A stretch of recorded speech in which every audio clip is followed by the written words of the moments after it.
Morning and welcome to the Really Helpful Club, and this is our In Conversation series, and I'm Sarah Austin, and we love this series because this is where we shine the spotlight on different entrepreneurs, business experts, leading experts in their field, and we hear from them all about what inspired them to start their business, some of the insights that they've learnt, their journey along the way. And of course, having gone through this 2-year period through the pandemic, we also learn from them how they've pivoted, some of the lessons they've learnt, different services that they've initiated and launched, and their vision for how they see their business going forward. Now, this morning, I'm going to be joined by Valerie Munro, and I can see we've got lots of people who have joined us already. Valerie is the founder of Auntie Planty, and delighted I'm going to be joined by her this morning. And I'm just going to send her an invitation so she can join me on screen. And I can see we've got a few of you who have joined us already. And so if you've got any questions for Valerie as we go along, please do pop them in the chat box. Valerie, good morning and welcome. Good morning. What a beautiful day. It is. I'm wandering around my garden, which is actually a bit of a rare treat because I'm more often seen in other people's gardens. So it's really interesting to see what's going on underneath my very own nose. How nice, how lovely. Well, I can see it's a beautiful day. I hope you don't mind me saying this or broadcasting this, but I know it's a very special day for you as well. And so very, very, very happy birthday, very many happy returns. And one of your lovely followers on here, Nick, has popped a birthday message on for you too. So you might see that at the bottom of the screen. Plenty of sort of messages of appreciation and good wishes coming your way. So Valerie, it's lovely to talk to you. And I know you're going to share a few insights from your own garden, because actually I think what is really interesting is, we've all had you into our gardens and you've been able to come and advise us. And I know, you're going to talk a bit about your wonderful services and stuff like that. But actually, I think it's going to be brilliant to hear a bit about your garden, and a little bit like through the keyhole, we're going to have a sort of nose around and see what you do. But let's do that in just a sec. Let's learn a little bit about you. And what I was just explaining to everyone that's tuned in so far is that I love this series that we've been running. I've been doing this now over a year. And this is all about shining the spotlight on you, the business owner, the expert in your field, learning about your journey, your background, what it was that, maybe you had a different career path beforehand to what you do now. What was sort of the journey and the inspiration that triggered you to start a business? So what I'd love to do is sort of rewind the clock a little bit and to hear your journey, because I think the journey is every bit as interesting as the destination. So tell me a little bit about Valerie Munro. Well, I'm now firmly planted in the world of gardens. And I'm not going to tell you how old I am, but, it's taken a little while to get here. But my love of plants, I think, was a gift from my grandmother. Unfortunately, I never met her. She died 3 weeks before I was born. But my mother used to watch me fiddling with plants, and she'd smile. And I'd say, "What are you smiling at?" And she said, "Well, I've got black thumbs," but my mother absolutely loved plants, and she would do all sorts of magic with them. So I really feel that what I finally ended up with is a grandmother's gift. And as I say, it's taken me a little while to get here, but I've had quite an interesting journey. So tell us a bit about that, where you grew up and how you come to live where you are. Well, we started off living in an inner city, and I had a little garden which was about the size of a pocket handkerchief. And at the age of 10, instead of using my pocket money to go and buy Barbie dolls, I used to go down to the local greengrocer and buy pansies. And for my 10th birthday, my mother gave me a little fence for this garden, and it had a gate on it. And I can remember being so proud of this, because at least it stopped the local dogs and cats from using it as a public loo. So it just progressed from there. I was always interested in natural sciences at school, and I was possibly destined to do botany or biology at university. But, life kicks in and other things happen, and in a moment of indecision, I changed tack. And I trained as a secretary, but that gave me the passport to travel. I went to Hong Kong on the Trans-Siberian, and after that, all sorts of things happened. I got very heavily involved in radio in New Zealand, in Papua New Guinea, in Hong Kong, and in Brunei. There was always a place for me in a radio station, and I absolutely loved it. But really, the pull of plants was just there waiting. In Hong Kong, we lived in a block of flats because that's a fact of life. No garden, so we filled our flat full of plants. Everybody else had sort of ornaments. I had plants. Our sitting room looked like a bit like a jungle. So the love of plants has always been with me, but it was when I returned back to the UK and I had to make some really rather grown-up decisions about where my life was going to take me, I decided to study for a postgraduate diploma in broadcast journalism. God knows why I did that, because the newsroom is not where I feel happy. But anyway, it gave me skills. And when I was thinking, the local horticultural college was floating a new degree course, and I thought, right, I'm going to sign up for that. And it was at that moment I felt, I found my tribe. So I've taken probably a more serious attitude to horticulture. I am a horticulturist, after all, but I'm in the market for solving problems, plant and gardener problems. And I've been doing this since my degree. I found myself halfway through the degree, we were kicked out to go and get our hands dirty. And I joined the staff of Garden News, and I quickly found myself answering the readers' problem letters. So I became the in-house plant agony aunt. And I carried on doing that. It supplemented my grant until about the year 2000. And it's very interesting. Somebody sends you something and you think, God, I hardly even know what this plant is, because it's been in the mail for about a week. So it's a bit of a mush. So you sit there and rather analytically you say, well, yeah, I think it's this, but it's definitely not that. And eventually you'll come up with a solution, and then you write a soothing letter to the reader and say, look, it wasn't your fault. There are 1,000,001 reasons why this happened. Try it again. And it was this, this urging of encouragement that I think probably is at the basis of what I'm offering today. Encouragement to people. Go on. Encouragement to people who think they're useless. They're not. Yes. They just need coaxing. Well, Valerie, it's so interesting. I mean, that's such a beautiful summary, I think, of, so many different stages in your life, which, some of which I think will feel very relatable to our audience, where, where you go on one particular path, and as you say, you can't quite remember why you did the degree you did, and which I think if a lot of us were truthful, we'd sort of, might sort of honestly, reflect on some of the choices we've made as well. But it's so interesting in terms of, as you've gone through your life, you've been building and developing some of these skills, many of which have been transferable into what you do now. But also that your life has sort of moved in chapters where one chapter made sense at that particular time. But it was then when you, this chapter that opened up for you, which is where you felt that you could develop the passion, the thing that really worked for you, and turn it into a business. So tell us about Auntie Planty even, and the inspiration behind it, the starting point. Well, again, it was always problem solving was at the back of this. So I suppose actually these letters that I would write to the readers of Garden News, sort of softly saying, look, this is what I think you should do, and try again. It was solving the problems. Now, I think that television programs and garden magazines, they do a great disservice, because actually, I suppose by their very nature, they have to be very, very general. So the advice they give has to cover everybody from the north of Scotland round to the tip of Cornwall.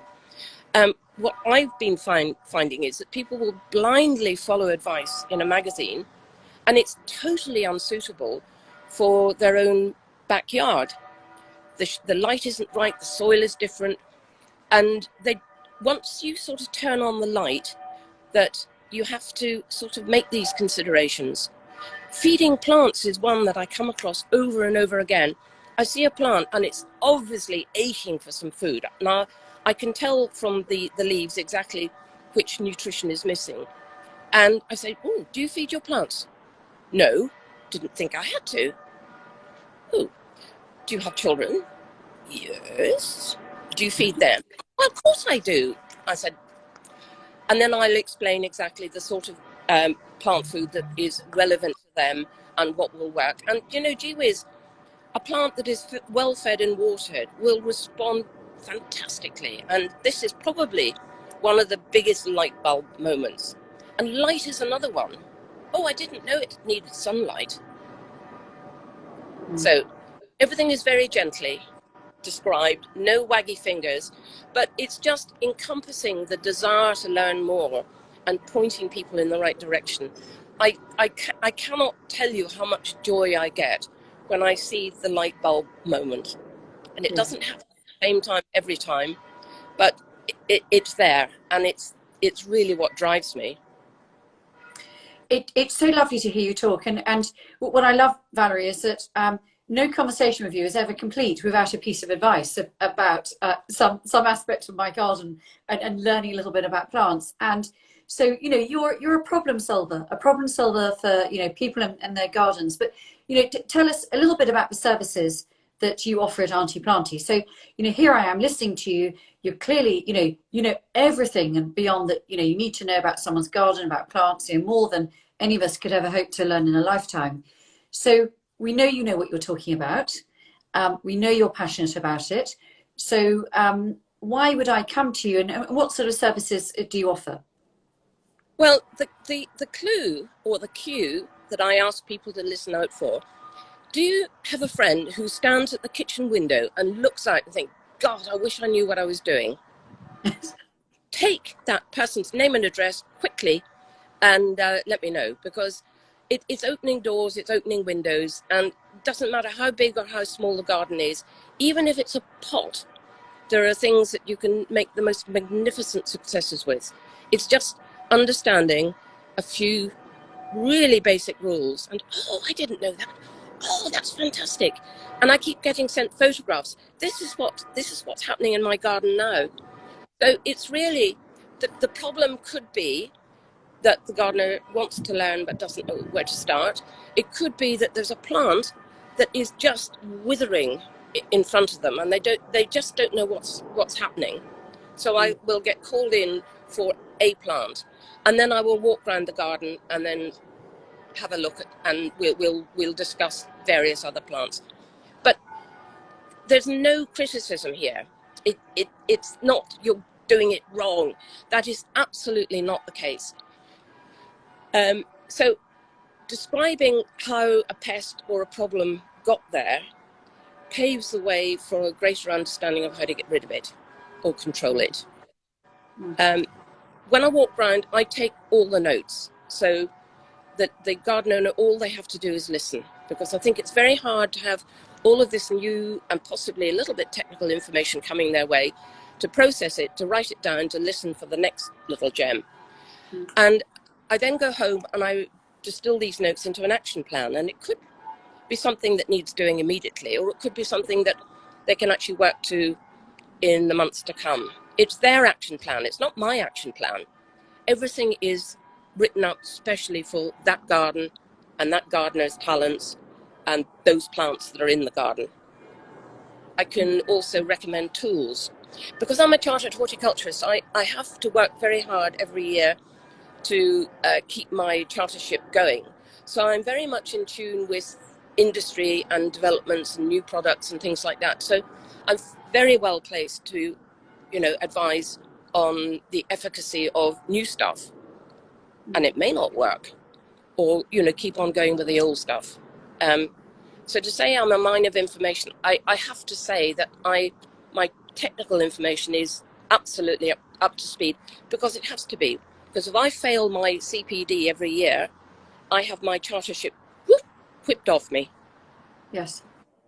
And so what you've just been talking about, I think, is that encapsulated in your garden MOT, which I think is the most amazing name for a product. Well, it was at a networking evening where, you're in a room with people who say, hello, my name is Valerie, who what's your name and what do you do? And I said, I give garden advice. Ugh, don't need any of that. And after about the fifth person who said this, I thought, no, this is not on. So I tapped the shoulder of the last person and I said, hello, just picking up on something you said. Do you have a garden? Shock, yes. Are there any issues in it? Oh, the rhododendron hasn't flowered for years. The hydrangea, there's something very funny happening to it. The roses, I don't know what's happening because, you know, the leaves are just being completely eaten off. And da-da. And I said, and you don't need my help. Oh, is that what you do? And I thought, right, okay, I'm trying to push a service. I need to push a product. So the garden MOT was born because people understand the notion of the car going into the garage once a year and being checked, and everything that needs twiddling, fiddling, and the result is that the car comes out of the garage and sings and whistles for the next year. So this is precisely what we do with the garden. So I thought garden MOT was quite an apt description, and other people have pinched it, you know, a body MOT or a kitchen MOT, and I think, well, what do they say? Something or other is the highest form of flattery. Most definitely. And I think it, I mean, my next question for you really is what makes Auntie Planty unique? And I think a huge amount makes you unique. It's your character, it's the you know, the service you're providing, all sorts of things, and obviously your skill and the joy you bring. But articulate for us, Valerie. I mean, it's so fascinating being able to just hear you talk about the story behind the business, and then how it evolved, and then how you turned it into something that people would understand that they would need. So tell us what you think makes what you're doing unique. Oh, I'm in it with my heart. I'm not, you know, making left-handed widgets in a factory and waiting for that 4:30 bell to go. Yeah. This is something that I'm driven to do. I said driven, that sounds a bit awful. But it's my petrol. It's what gives me the sparkle, gives me the spring in my step. I could talk plants forever. I mustn't do that because I think we've got a time limit. Anyway, well, but you know, the last 2 years have been a little bit of a challenge because everybody has been locked up in their gardens, lucky things, and they've actually had a chance, probably for the first time, to look up close and personal to things that are happening. So I'd be getting emails, what's happening? What can I do about this? And I really had sort of veered away from those garden letters because I thought, no, we've got to move on. But I found that we're actually making the circle, closing the circle again. And I was answering problems by email during lockdown. And because I wasn't in the garden and I wasn't able to appreciate the complete 360-degree absorption of a garden, I felt, you know, I'm only looking at a flat picture. I don't know what's happening with the plant next door, to the left or to the right. So I decided that I would do it for charity during lockdown. So it kept me busy, and Richmond Talking newspaper benefited, and gardeners actually were then able to access the remedy for the problem that they were looking at. And it was almost like going back full circle to those days when I was answering letters by mail for these angst-ridden gardeners with their soggy plants. So and bring your journalistic skills back into play as well, which is you know, which is so interesting. So listen, Valerie, no conversation with you would be complete without having a little chat about plants and stuff. So tell us a little bit. I mean, because we've got the joy of being able to see you in your garden. Is there anything you want to talk about in particular in your garden where, you know, where you've made a difference by moving something, or you know, if that was, say, you know, my garden or a client's garden, what will you be telling us? Well, I have a long, thin suburban garden. It is full of experiments. I quite like to push a plant to see how far I can, you know, it will take. A little bit of benign neglect. But one of the lessons that comes out is the choice of plants. My borders are, by definition, not terribly wide. So there's no point putting a plant into a border that is less than 1 meter wide if it's going to spread 1.5 to 2 meters. That's one thing. The second thing is don't choose plants that are in flower all on the same day. And I'm just going to take you down to the most amazing plant at the moment. It's probably not going to last very long, but I think you will recognize the ceanothus.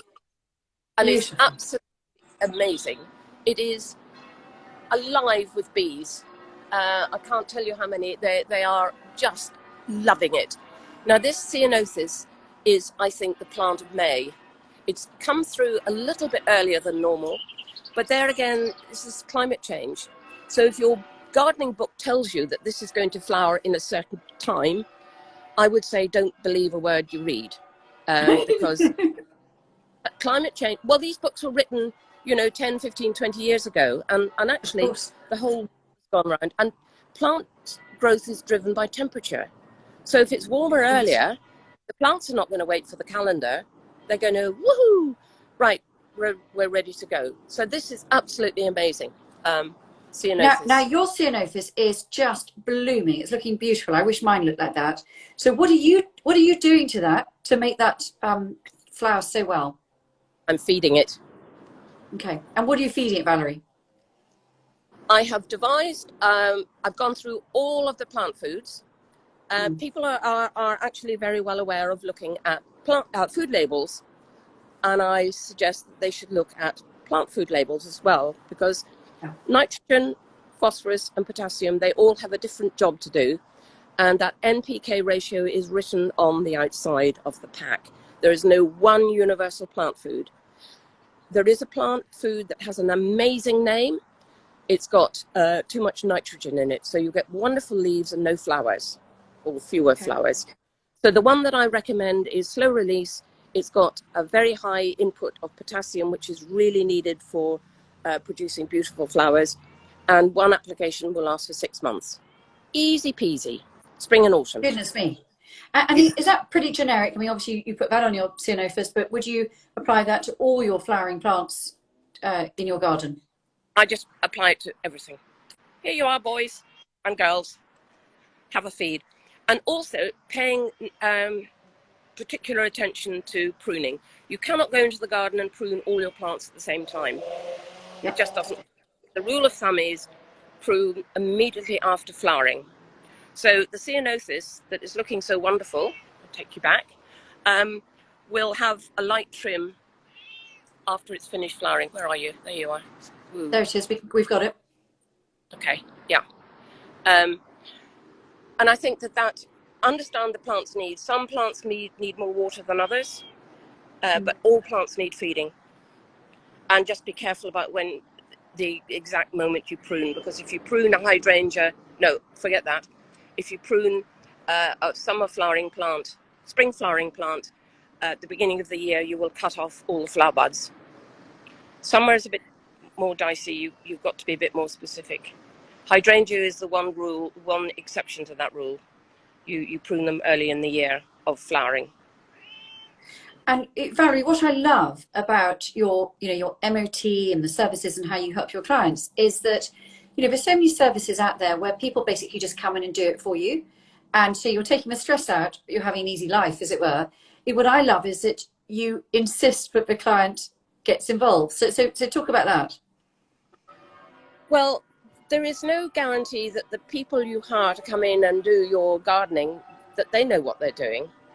I sort of feel that people get to midlife and they may be working in the city, they burn out, and I divine that they either get God or get gardening. They do a course and then they think, ooh, I've got a spade, I'm going to do some gardening.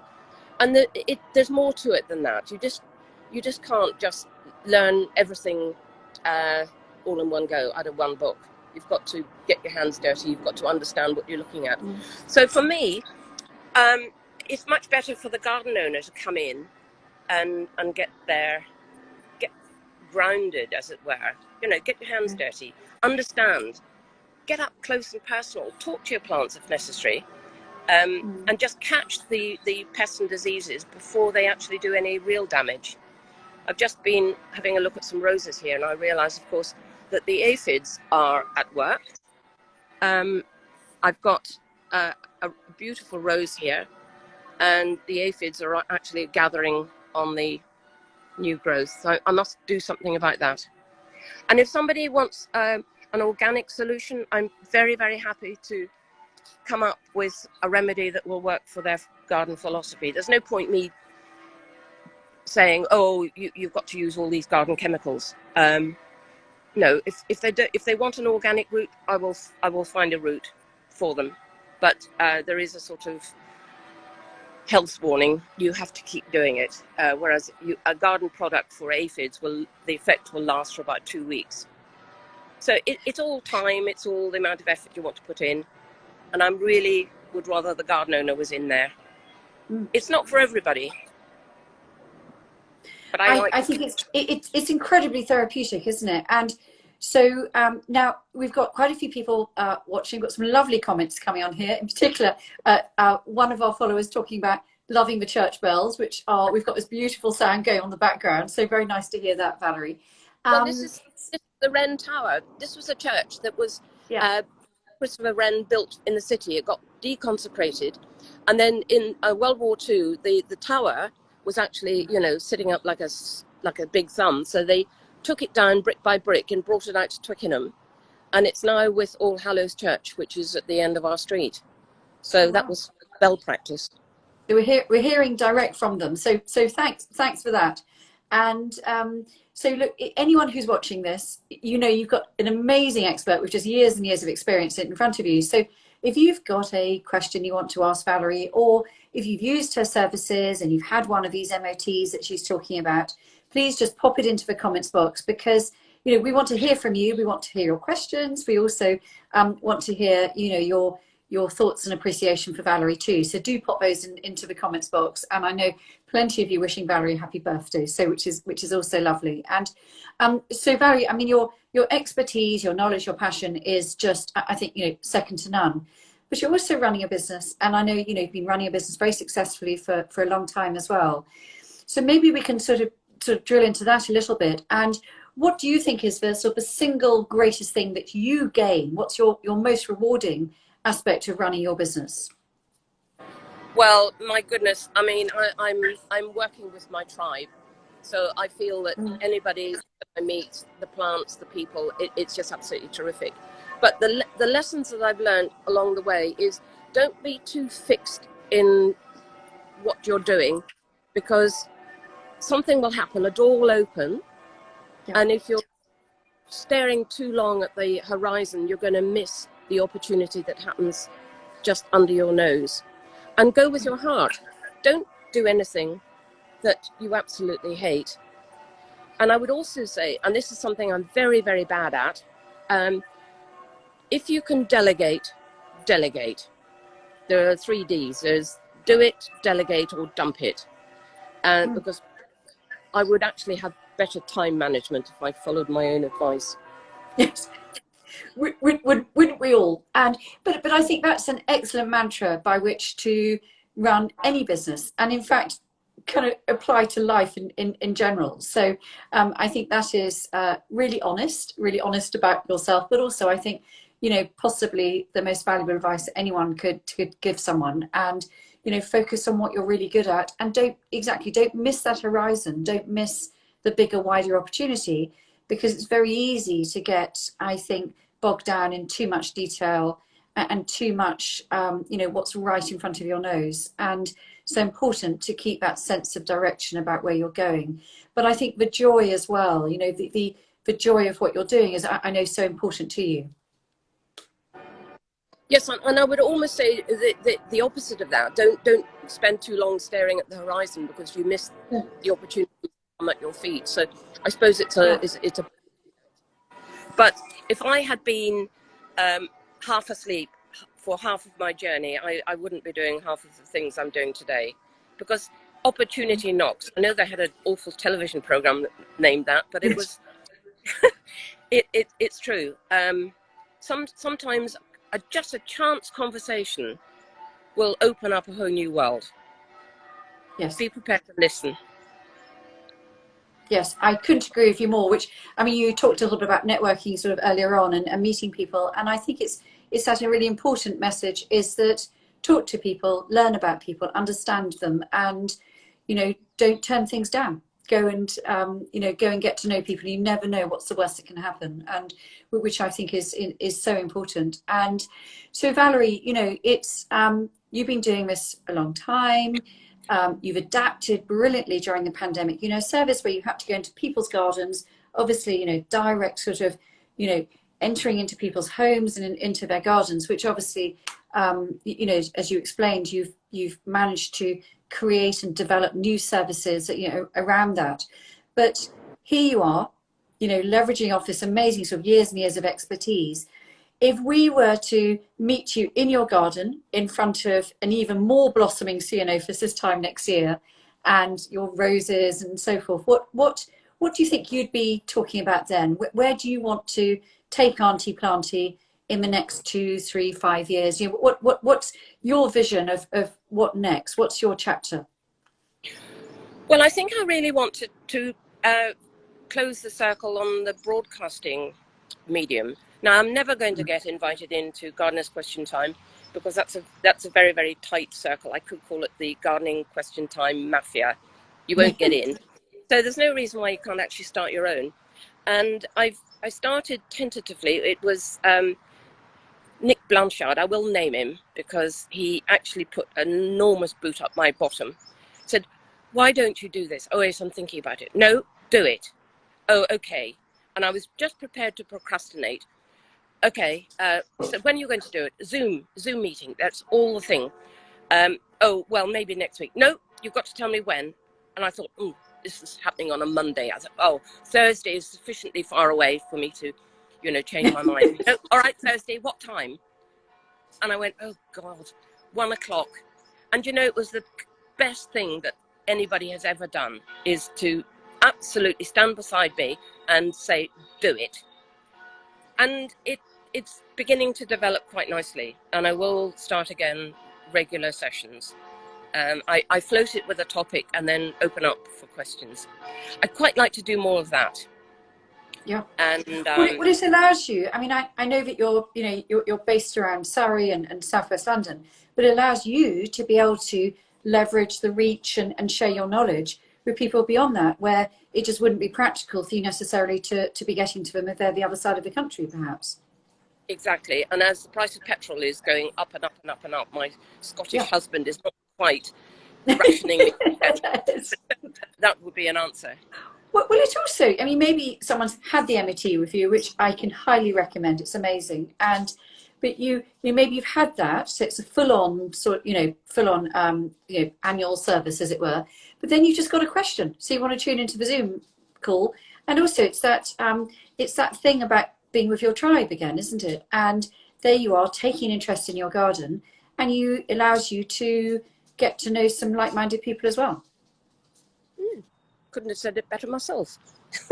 Well, Valerie, I mean, it's been an absolute pleasure. It's always a joy to talk to you. As I said, it's we always learn from you, and well done for taking that next step in your journey. And I know we've got Nick on the call, so Nick, thank you for giving Valerie that nudge, as she mentioned, and I know you're really good at that. So so it's lovely to see sort of different communities coming together and to be, to kickstarting the next step in your journey, which is amazing. But thank you so much. It's been lovely to see your ceanothus, lovely to hear your story. But for me, the bit, I mean, I was kind of try and summarize some of the things I've picked up, but what I love was when you talk about, the joy, it's the light bulb moment, and it's sort of meeting garden owners and turning them into confident gardeners. And to me, that is what you do. That is what encapsulates Valerie and everything about Auntie Planty. So Valerie, thank you so much for joining us this morning. And I hope you've been able to, I mean, we have been battling with the bells. If I'd realised that they were coming, I would have written them a note and say, please don't do it. Anyway. No, you've added a unique quality. We've never had church bells. I think you're my 40th or maybe even more interviewee. We've had plenty of things. We've had Ocado deliveries. We've had doorbells, postman, the whole lot going. This is the first time we've had church bells. So now I think you should claim that and thank you very much. And actually, for anyone that's watching this and has enjoyed it and enjoyed hearing from Valerie, and particularly picking up some of those top tips about which plant for you to use, then we will share this on our IGTV channel. We'll put this on the Really Helpful Club YouTube channel, onto the website, and of course we'll then share that onwards as well. And all we ask for you to do is to take that opportunity to comment and to share as well, because this is how we can help spread the word about the amazing services that Valerie offers, and the unique skill that she has in being able to help people bring joy into their gardens and into their lives. So Valerie, thank you very much indeed, and enjoy the rest of your birthday, and I hope the sun continues to shine. Thank you very much.